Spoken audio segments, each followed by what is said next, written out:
Today, thousands of Christians from Uganda, neighboring countries, including Southern Sudan and Nigeria, thronged Nakianja Shrine of the Anglican Church Namugongo to commemorate 130 years of the martyrdom in Uganda. Dr. Rugunda indicated government recognizes the importance of tourism and would work with the church to make Namugongo a tourism destination. He said Namugongo Shrine is a historical, significant religious place in the world, and its promotion is of paramount importance for the development of Uganda and job creation for Ugandans. Government recognizes the importance of tourism to the overall development of the country and is committed to support the industry even on a spiritual basis.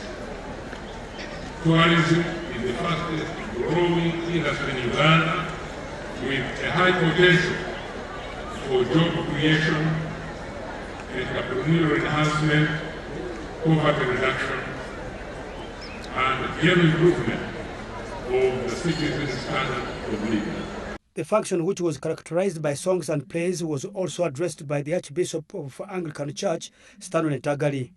Ntagali urged Christians to be devoted as the 45 martyrs who were killed and later burnt because they stood for their faith. He revealed the church has partnered with MTN Telecommunication Company to raise funds that will support the church's projects rather than waiting for handouts. I want to appeal to the government of Uganda for continued support, our friends and well-wishers, to give generously to the work of the museum.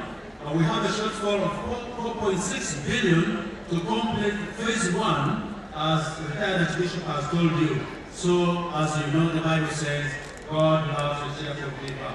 The former Archbishop of Church of Uganda, Bishop Mpala Nyikoyoyo, hailed government and all Ugandans who contributed to the construction of the museum, which still has a shortfall of 4.6 billion to complete the project.